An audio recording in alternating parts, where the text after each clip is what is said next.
Oo. Medyo nakahawak. Let's do fast talk. Masisip pa ako ni Norman. Dito ka lang. Okay, let's do fast talk. Medyo umiinit ang ating usapan ngayong hapong ito. Para sa inyo, romance or action?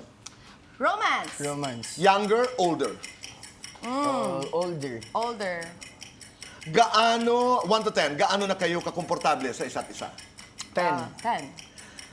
Yes or no, papayag na maging, yes or no, papayag na maging love team ulit? Yes. Of course. Sinong mas weird sa inyo? Sinong mas? Weird. Siya. Totoo, siya Sinong talaga mas weird. romantic? Ako. Ang mas Talaga confident ako, no? Sinong mas natakaw? Ako. Beauty, pinakagusto mong quality ni Kelvin?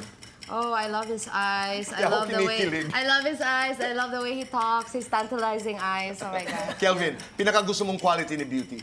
Straightforward. Beauty, kumpletuhin. Kay Kelvin ko natutunan na Bumabata at tumatawa. dahil kay Beauty, na-realize ko na Importante pala magpakatotoo. Kelvin, single ka ba ngayon? Single. Kelvin, kung single si Beauty, liligawan mo ba Oo siya? naman. Beauty, kung single ka, may chance ba si Kelvin? Hala, ginoo ko!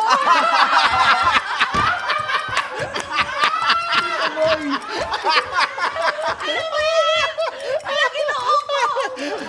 Hypothetical naman. Oo naman. Kay Beauty, baby boy ka. Kelvin, anong itatawag mo kay Beauty? Huwag mo ko mami, ha? Gatay ka. Honey na, syempre. Okay. Beauty, sex is part of Kelvin's body. Oh, the eyes. I love the Sex eyes. is part of beauty. Lips. Lights on or lights off? Lights on. On. Tapang. Happiness or chocolates? Happiness. Happiness. Best time for happiness. Every time. Day. Kelvin, I am Kelvin Miranda. Masarap katrabaho si Beauty kasi... Magaling. I am Beauty Gonzalez. Masarap katrabaho si Kelvin kasi... Bata.